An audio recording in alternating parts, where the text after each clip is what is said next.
সকাল বন্ধুরা, তোমরা কেমন আছো? আশা করি ভগবানের কৃপায়, রাধা গোবিন্দের কৃপায় ভালোই আছো। আমিও তোমাদের আশীর্বাদে আর ভগবানের আশীর্বাদে ভালোই আছি।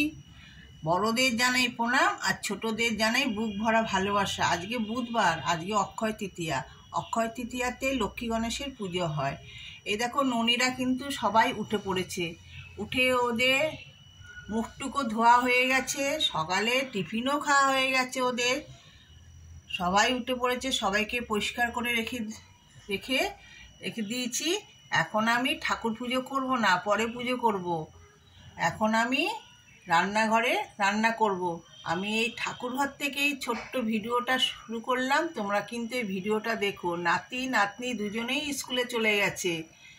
তাহলে চলো আগে রান্নাটা করি, তারপরে আবার ঠাকুর ঘরে আসবো। দেখো রান্নাঘরে চলে এসেছি। আজকে ডিম দিয়ে শুরু করলাম। দেখো ডিম নিয়ে নিয়েছি, আলু কেটে ধুয়ে নিয়েছি। এখানে মশলা, পেঁয়াজ, আদা, রসুন, ধনে, জিরে, হলুদ গুঁড়ো, কাশ্মীরি লঙ্কার গুঁড়ো, গরম মশলা, নুন, চিনি, আর এদিকে টমেটোটা একটু ঘষে নিয়েছি। আর এদিকে হচ্ছে তোমার পেঁয়াজ লঙ্কাটা কুচি কুচি করেছি। কেন? ডিমের অমলেটে দেবো। এই যে ডিমও দুটো ডিম গুলে নিয়েছি লঙ্কা পেঁয়াজ দিয়ে। এই যে কড়াতে তেলও দিয়ে দিয়েছি, অমলেট করে আলু দিয়ে ঝোল হবে। এদিকে ভাতও হচ্ছে। তাহলে চলো অমলেট করে ঝোলটা করে নিই। দেখো এখানে ডিমের অমলেট করা হয়ে গেছে। এখানে আলু পেঁয়াজ রসুনটা ভাজা হয়ে গেছে। এই যে মশলাটা জল দিয়ে বাটা মশলার মতো রেডি করে রেখেছি। এখানে গরম জলও হয়ে গেছে। এই মশলাটা দিয়ে এবার আলুটাকে কষাবো। চলো কষাই, তারপরে আবার আসবো পরে। দেখো মশলাটা কষানো হয়ে গেছে, তেলও ছেড়ে দিয়েছে। এবার এই যে গরম জলটা করে রেখেছিলাম, গরম জলটা দিয়ে দেবো। গরম জল দিলাম, এই ঝোলটা ফুটে যাক, আলুটা একটু নরম হয়ে যাক, তারপরে ডিমের অমলেটগুলো দেবো। তাহলে ফুটুক ঝোলটা। দেখো ঝোলটা ফুটে গেছে, আলুগুলো কিন্তু সিদ্ধ হয়ে গেছে। এবার ডিমের অমলেটগুলো আমি দিয়ে দেবো। বেশি ফোটাবো না, ডিমের অমলেট নাহলে খুব গলে যাবে। ডিমের অমলেট দিয়েই আমি গ্যাসটা বন্ধ করে দেবো।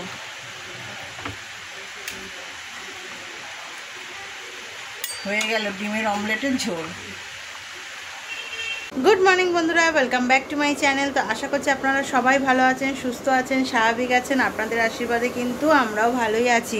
আজকে হচ্ছে বুধবার, আর সবাইকে জানাই আজকে শুভ অক্ষয় তৃতীয়া। তো ঘড়িতে এখন বাজে হচ্ছে, আজকে একটু লেট হয়ে গেল, 9:11 হয়ে গেছে। কেন আজকে সকালবেলা মাথায় শ্যাম্পু করলাম। আর কালকে হচ্ছে 1 মে, কালকে ছুটি আছে, তাই জন্য আজকে একটুখানি কালকে করব হেনা, তাই জন্য আজকে একটুখানি মাথায় শ্যাম্পু ট্যাম্পু করতে গিয়ে আমার লেট হয়ে গেল। আর ওইদিকে তো মা অনেক সকাল থেকেই ভিডিওটা শুরু করে দিয়েছে, বকবকটা শুরু করে দিয়েছে।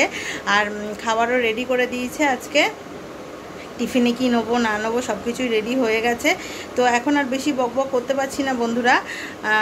অফিস থেকে এসে তারপরে বকবক করব। আর আজকে হচ্ছে আমাদের অফিসের ওখানে, কালকেই বললাম, আমাদের অফিসের ওখানে যে লোকনাথ বাবার মন্দিরটা আছে, অক্ষয় তৃতীয়ার দিনকে প্রত্যেক বছরই ধুমধাম করে পুজো হয়। তো প্রত্যেক বছরই আমি ভোগ দিই, এই বছরও দেবো। যাব, কটার সময় কি হবে না হবে হ্যাঁ দেখা যাক। যাব, গিয়ে যখন যাব তখন তো অবশ্যই শেয়ার করব। আপাতত এখন বেশি বকবক করলাম না, আবার অফিস থেকে এসে কথা বলবো। আর সারাদিন তো মা কি করবে না করবে সেটা শেয়ার করবেই। আর আজকে ইচ্ছা আছে একটু মেলাতেও যাব, দেখা যাক কি হয় না হয়। তো সাথে থাকুন বন্ধুরা।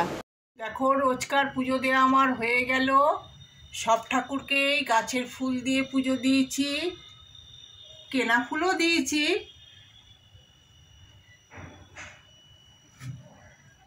আর ঠাকুরকে আজকে ভোগে দিয়েছি আপেল আর মিশ্রি। সব ঠাকুরকেই একই ভোগ দিয়েছি।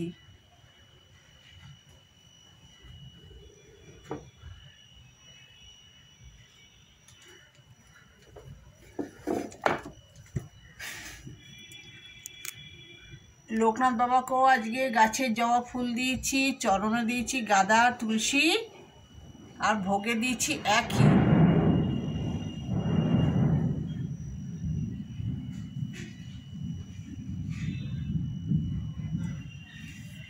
রাধাকৃষ্ণকেও স্নান করিয়ে, ধোয়া জামা পরিয়ে, ফুল তুলসী দিয়ে ভোগ দিয়ে পুজো দিয়েছি, একই ভোগ দিয়েছি। এদিকে গোপু সোনা, বোজো সোনা, কানাই সোনা সবাইকেই স্নান করিয়েছি। স্নান করিয়ে চন্দনের ফোঁটা, ফুল তুলসী দিয়েছি, তুলসী পাতা দিয়ে আজকে সাজিয়েছি।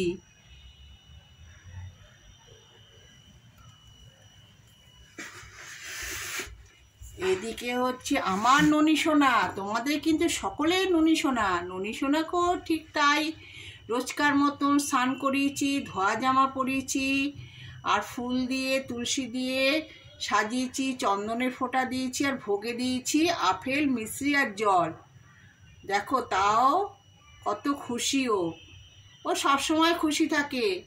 সেই জন্য বলি, সবসময় রোজই বলি তোমরা ননীকে ভালোবেসো, ননীর পাশে থেকো, আমাদেরও পাশে থেকো। তোমরা ননীকে ভালোবাসবে, পাশে থাকবে আমাদের। তোমরা ভালো থেকো, সুস্থ থেকো।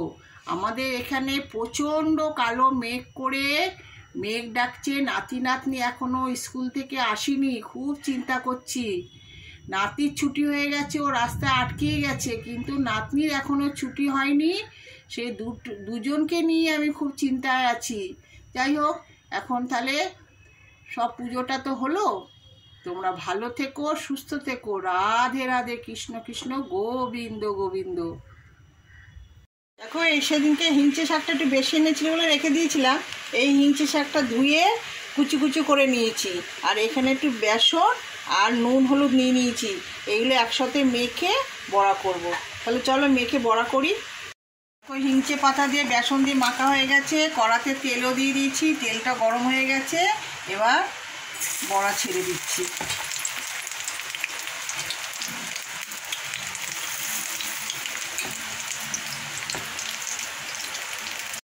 দেখো, বড়াগুলো এক পিঠ ভাজা হয়ে গেছে, উল্টিয়ে দিচ্ছি।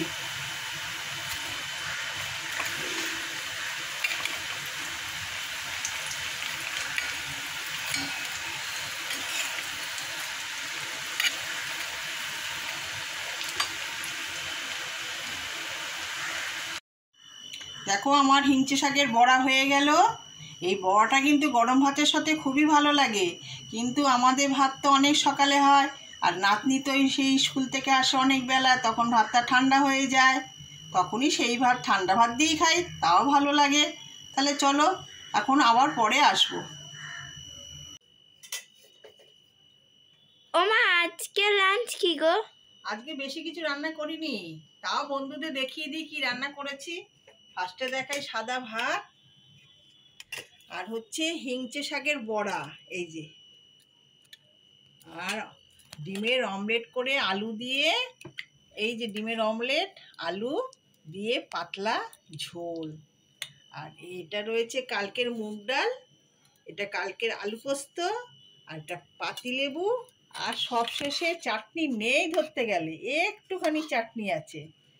আজকে দুপুরের খাওয়া দাওয়া। দেখো বন্ধুরা, আমি কিন্তু কোনো জিনিস নষ্ট করি না। কালকের বাসি রুটি ছিল, বাসি রুটিগুলোকে দেখো আলু ভাজার মতন কাঁচি দিয়ে কেটে নিয়েছি। এখানে আলুও কেটে নিয়েছি আলু ভাজার মতো, আর কড়াতে তেল, শুকনো লঙ্কা, কালো জিরে ফোড়ন দিয়েছি। চলো তাহলে কালকের বাসি রুটিগুলো আলু দিয়ে ভেজে নিই। দেখো, আলুগুলো কিন্তু ভাজা হয়ে গেছে। এবার ওই রুটিগুলোকে আমি দিয়ে দেবো।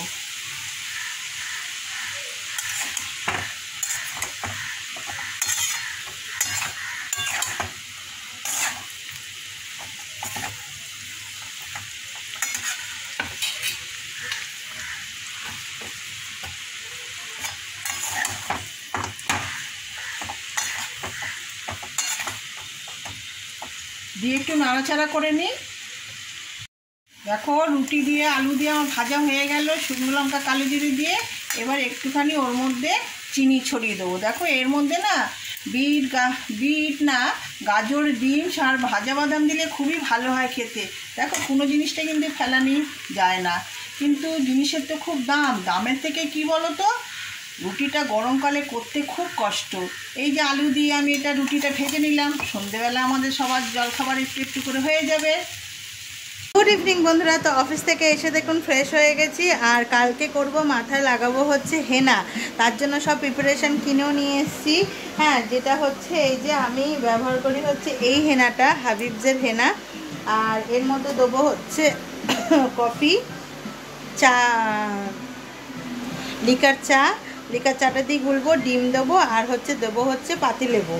আর চুলটা একটু রাফও হয়ে গেছে, তো তাই জন্য একটু ভাবলাম হেনাটা করি, কেন অনেক দিন হয়ে গেছে পার্লারে যেতেও পাচ্ছি না, ভুরু তুলতেই যাওয়ার টাইমটা পাচ্ছি না, যে একটু স্পা করাবো। হ্যাঁ, তো ওটা হচ্ছে না বলে ঘরেই আর কি, কালকে যেহেতু ছুটি আছে 1 মে, সেই জন্য কালকেই করব। তো এখন এটাকে গুলে এখন রাত্রির থেকে রেডি করে রেখে দেবো, কালকে সকালবেলা জাস্ট অ্যাপ্লাই করে নেবো, হয়ে যাবে।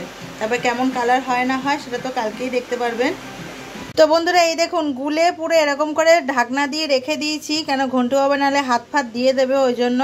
আর গোলাটাটা ঠিক দেখাতে পারলাম না কেন, এক হাতে করে না, আর এইগুলো বড্ড না মাখামাখি হয়ে যায়, ফোনে লেগে ঠেকে যাবে, ওই জন্য এক হাতে করে না মাখি করতে পারলাম না। কিন্তু কালকে যখন লাগাবো তখন একবার দেখাবো। হ্যাঁ, আর এই হেনাটা আমি বলছি, এই যে আমার হাতটা দেখতে পাচ্ছেন, জানি না কতটা কালার বুঝতে পারছেন। এখন এই সবে যে মাখলাম তাতেই একটা অরেঞ্জ ভাব চলে এসছে, মানে এটা খুব সুন্দর কালার হয়। আর যাদের একটু গ্রে হেয়ার আছে তাদের জন্য তো খুবই ভালো। আমার তো অতটা গ্রে হেয়ার নেই, কিন্তু আমার একটু হেয়ারটা রাফ হয়ে যাচ্ছে বলে আর কি আমি এই মাখবো। আর মানে হেনা ফেনা করলে তো চুলের একটা কন্ডিশনারও হয়, অনেক কিছু পাতা থাকে। এই যে ডিম দিলাম, একটা পাতিলেবু দিলাম। হ্যাঁ, পাতিলেবু খুশকি থাকলেও কিন্তু খুশকির জন্য খুব ভালো, ডিমটা চুলটা শাইন করবে। তো যাই হোক, এইটা আমি বরাবরেরই ইউজ করে আসছি এই হেনাটা। আর আগে না আমি হেনাই করতাম, অত স্পা করতাম না, তখন অত পয়সা করিও ছিল না স্পা করার, পার্লারে গিয়ে করতামও না। আর কিন্তু এখন পয়সা থাকলেও কি সময় পাচ্ছি না স্পা করতে যাবার। আর বাড়িতে একজন আছে বৌদি, বাড়িতে ডাকলে তাকে হয়, কিন্তু বাড়িতে করা আর পার্লারে গিয়ে করার মধ্যে অনেক আমি দেখেছি আকাশ পাতাল তফাৎ থাকে। ওই জন্য আর এমনিতেই তো চুল উঠে আর চুলের কিছুই নেই, প্রায় অর্ধেক চুল হয়ে গেছে, আগের মতন চুলই নেই এখন। আর আমার এত চুল উঠে এরকম হয়ে গেছে। তো আজকে তো ওই বাড়িতে যাব। আর ওই যে ঘন্টু বাবা ওখানে কী করছে, ওই গুঁড়ো দুধটাকে বায়না করছে খাবে, কিন্তু ওর হাতে দেওয়া হচ্ছে না। কেন? ও কী করবে, পুরোটাকে না মাটিতে ফেলে পুরো একদম লন্ডভন্ড করে দিচ্ছে। এই একটু আগে মা জায়গাটাকে পরিষ্কার করলো, ওই জন্য মা ওরম চামচে করে ওকে গুঁড়ো দুধটা খাইয়ে দিচ্ছে, কিছুতেই মানে শুনছে না। ওই যে গুঁড়ো দুধটা ওরম করে খাইয়ে দিচ্ছে, আর নিজে খাবে কি, পুরো এই জায়গাটাকে সোফা টোফা পুরো একদম মাখামাখি করলো। আর এইসব গুঁড়ো দুধ বড্ড আঠা হয় না, পিঁপড়ে হয়ে যায়। একটা কে কেনে না, একটা কে কেনে মাখামাখি করলো, মানে কি বলবো। আর ওই যে বদমাসটা বন্ধুরা ওই বাড়ি থেকে এই বাড়িতে চলে এসেছি। আর ওই বাড়িতে ঘন্টু বাবা যা দুষ্টুমি করছে কি বলবো। তো এই বাড়িতে চলে এসেছি। তো এই বাড়িতে রাত্রিবেলা এখন সেই যে আগের দিনে ফিশ ফ্রাইগুলো বানিয়েছিলাম সেগুলো অনেকগুলো আছে, যে এই যে ফিশ ফ্রাইগুলো বানিয়েছিলাম এগুলো আছে কয়েকটা। তো এখন একটুখানি ভাজবো, কড়াই বসিয়ে দিয়েছি, ভাজবো, রাত্রিবেলা এটা রাত্রিবেলা মানে একটুখানি খেয়ে নেবো, নাহলে বেশি দিন রাখলে তো নষ্ট হয়ে যাবে। কষ্ট করে করেছি যখন, আর কিনেও যখন এনেছে তখন ভেজেই ফেলি, খাওয়া হয়ে যাবে। বন্ধুরা রাতের ডিনারটা কিন্তু জাস্ট জমে গেছে, কেন বলুন তো, আমার পছন্দের মাটন বিরিয়ানি। অনেক দিন ধরেই ভাবছিলাম খাবো।